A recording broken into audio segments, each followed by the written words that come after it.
livros grandes, aqueles calhamaços, cheios de páginas, você fala, nossa, eu não vou conseguir ler de jeito nenhum. Seus problemas acabaram. Hoje eu trouxe para você esse livro maravilhoso, que é o meu queridinho da vida, O Conde de Monte Cristo. Esse livro que eu comprei, ele é da Zahar.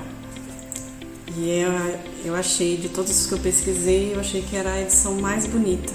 Que tem aqui o castelo de If, onde o protagonista, né, é preso. Então eu achei bem legal. Ele vem dividido em 2 volumes. Quando eu li ele no Kindle. Então eu acabei não lendo no livro físico, mas comprei porque eu queria muito ter esse livro.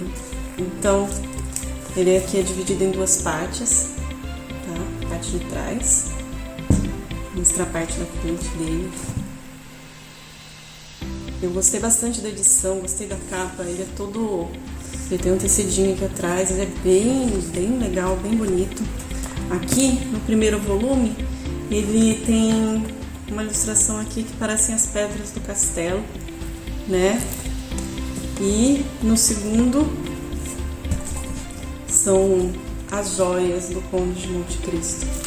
Então, gostei bastante da edição.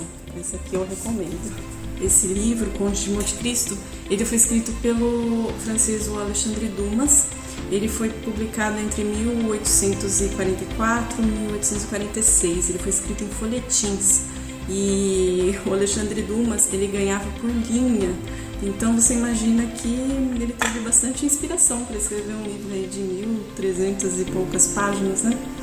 Então, mas embora seja um livro bem grande, ele tem uma história toda amarrada.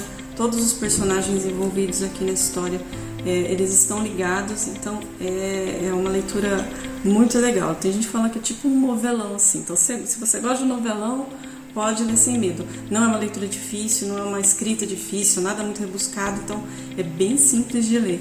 E envolve muito, você não quer parar de ver, ele tem aquela coisa do cena do próximo capítulo, você te chamar, sabe? Então vale bem a pena. Se você nunca leu um livro grande, comece por esse aqui, sem dúvida, pode ler sem medo, porque você vai gostar bastante. Vamos lá, e sobre o que fala o Conde de Monte Cristo. Ele começa com um personagem que é o protagonista, que é o Edmond Dantès. Ele é um marinheiro de 19 anos e ele foi fazer uma viagem, né, no navio, que ele estava como marinheiro, né, e o capitão desse navio, ele morre nessa viagem. E eles fazem uma parada em Elba, né, numa ilha lá da França, e ele acaba pegando uma carta a pedido do capitão antes que o capitão morresse. Ele fala, Edmond, vai lá e você precisa pegar uma carta, né, que precisa ser entregue lá em Paris. E aí ele faz isso, mas ele não abre a carta, ele não vê nada. E quando ele chega de volta a Marsella, que é a ilha que ele mora, né, a cidade que ele mora, o capitão morto já, o Sr. Morrel, que é o dono o armador, né, que é o dono dos navios, ele acaba colocando o Edmond como capitão, ele promove o Edmond. Só que tem outros tripulantes, a grande maioria dos tripulantes gostava do Edmond, mas tem sempre aquele que não fica contente com a felicidade alheia, né? Realidade até hoje para todo mundo. E essa pessoa se chama Danglars, né? Então ele era, se não me engano, ele era um contador, né? Quase que uma pessoa importante ali também no navio. E ele queria ser o capitão, né? E aí ele não gosta que o Edmond seja. E o Edmond, quando ele volta para Marsella, ele vai visitar o pai, né? Que o pai é um homem sozinho. E ele também ele chega para visitar a Mercedes. A Mercedes é o grande amor da vida dele. E a Mercedes tem um primo, o Fernand, que é apaixonado por ela. Mas ela não tá nem aí para ele, ela não quer saber dele. O amor da vida dela é o Edmond, né? E aí então a gente começa a encontrar pessoas que, por motivos diversos, não querem a felicidade, não querem que o Edmond conquiste as coisas que ele está ali caminhando, né? Jovem, promovido, vai casar com a mulher da vida dele, então tudo isso, os invejosos de plantão ali, então eles acabam fazendo um complô. Então eles se reúnem, cada um com a sua artimanha, acabam fazendo com que o Edmond, no dia do noivado dele, seja preso por bonapartismo, que na época era um crime. Então ele vai preso, mas ele não sabe por que ele está sendo preso. Isso é um detalhe importante no livro. O Edmond, ele não sabe por que ele está sendo preso. E aí ele vai... Ele não chegou nem a ter um julgamento, na verdade. Ele chega a ser entrevistado pelo representante do rei, que é o Sr. de Villefort, o Sr. de Villefort. E ele até fica comovido com a situação do Dante. Ele fala que vai tentar ajudar ao máximo o Dante a sair disso, né, dessa situação, até que o Edmond, ele fala sobre essa carta que está em poder dele, né, mas que ele não abriu nada, e o Sr. Villefort, ele pega essa carta, né, consegue chegar às mãos dele essa carta para ele ler. E nesta carta que o Edmond estava transportando, que ele precisava entregar para uma pessoa que nem ele sabia quem era, tem algo que pode modificar totalmente a vida do Sr. de Villefort, que é uma pessoa muito ambiciosa. Então, por ironia do destino, ele também se torna uma pessoa que vai prejudicar o Dante, o Edmond, que vai, por todos esses motivos, ser preso no castelo de Yves. No castelo, ele fica apenas 14 anos preso.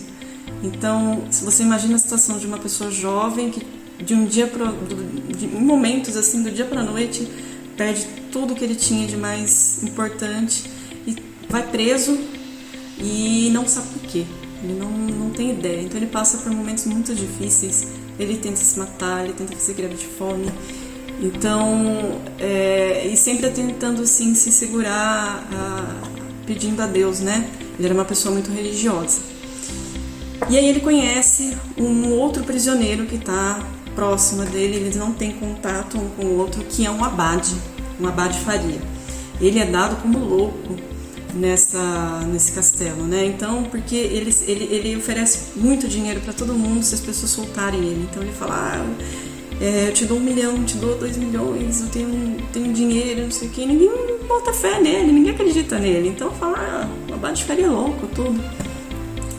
Mas aí eles acabam se encontrando num momento de desespero em que eles começam a cavar um túnel para tentar fugir.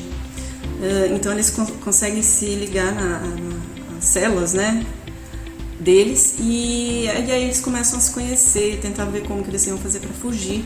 Só que aí o Edmond, ele encontra no abade Faria não só uma pessoa na mesma situação que ele, mas ele passa a ter uma relação quase que de pai para filho. Entre eles, o abade Faria é uma pessoa muito inteligente, muito conhecedora de muitas coisas, e ele passa todos esses conhecimentos de uma forma assim, incrível para o Edmond. Só que o abade, inclusive ele funciona como um psicólogo ali pro Edmond, porque o Edmond fala para ele, eu não sei porque eu tô preso, eu não sei nem o que aconteceu e tal. E aí ele vai perguntando coisas pro Edmond e fazendo a entender o que tinha de fato acontecido com ele. E aí eles chegam à conclusão do que realmente, por qual motivo e quem foram as pessoas que causaram todo esse sofrimento a ele. E aí ele começa a ser tomado por aquele sentimento de vingança, né? Ele fala, isso não é justo, eu tenho que ser a providência. Ele fala muito disso no livro, que a justiça tem que ser feita de alguma forma. E o abade Faria, ele já é mais velho, né? E ele tem uma doença. Ele tinha epilepsia, se não me engano. Enfim, ele tinha uns ataques lá, umas crises assim que acabariam levando ele à morte. E de fato ele morre na prisão e o Edmond fala, e agora o que vai ser de mim? Eu preciso dar um jeito de fugir daqui, porque eu vou acabar aqui e não vai ter mais jeito. E aí ele consegue fugir de uma forma surpreendente. Não vou falar aqui, tudo isso que eu tô falando é um breve resumo aí sobre a história, não chega a ser resumo porque o livro é enorme, o livro tem muitos detalhes, então não considerem isso um spoiler, tá? O Edmond, então, ele foge e ele vai atrás da riqueza que o Abade Faria falou para ele que ele tinha, que ficava na ilha de Monte Cristo. Ele não bota muita fé, mas o Abade Faria deu todo o mapa, né? Fez ele decorar o mapa todo. E aí ele vai até essa ilha de Monte Cristo e realmente encontra todas as joias, tudo. Ele fica muito rico. E aí ele passa alguns anos da vida dele viajando para lugares exóticos, indo para Grécia, a região da África, um monte de lugares diferentes, assim, onde ele aprende cada vez mais sobre tudo que ele precisava para poder depois regressar e encontrar os antigos amigos. Então ele se torna uma pessoa muito inteligente, perspicaz. Ele passa a ser uma pessoa assim, quase que intocável, assim. As pessoas que encontram com ele assim pensam que ele é o cara, e ele é mesmo, né? E aí ele, depois desse tempo, ele retorna para Paris. E em Paris ele reencontra todas aquelas pessoas que lhe fizeram mal, e elas estão todas em ótima situação financeira, fazem parte da elite ali de Paris. E aí ele começa a entrar em contato com todos eles, se infiltrar na vida de cada um deles, já conhecendo todo o que se passa na vida de todos, para que ele pudesse pôr em prática o seu plano de vingança. E tem muita história desse plano de vingança. É maravilhoso. É um livro assim espetacular. Eu recomendo para todo mundo. Eu pretendo ler novamente esse livro, com certeza. Então, uma coisa interessante, um detalhe interessante do Conde de Monte Cristo, né, é que ele vai, para ele poder fazer toda essa vingança, ele vai não se transformando, mas ele vai tomando, ele começa a ter vários disfarces. Isso é muito legal no livro, porque ele precisa ter vários outros, ele se disfarça de outras pessoas para poder se infiltrar, e ninguém reconhece ele, porque é tudo muito perfeito. Então ele vira um abade, ele vira um cara importante e que todo mundo respeita. Então essas facetas do Edmond, do Conde de Monte Cristo, além dele se ter tornado conde, ele se transforma no Simba Marujo, que tem uma história. Ele tem muitos empregados, ele tem escrava. Ele realmente faz com que as pessoas pensem, e que ele acaba realmente sendo um cara muito importante. Então essa questão dos disfarces dele também deu todo um toque aí para esse livro, é muito legal. É um livro que realmente me fez me apaixonar pelos calhamaços. Vou voltar a ler com certeza. Então fica aí a dica aí do Conde de Monte Cristo, que é um dos meus livros preferidos agora, com certeza, tá? Então, se você gostou, deixe seu like aí, se inscreve no canal e a gente se vê no próximo. Até mais!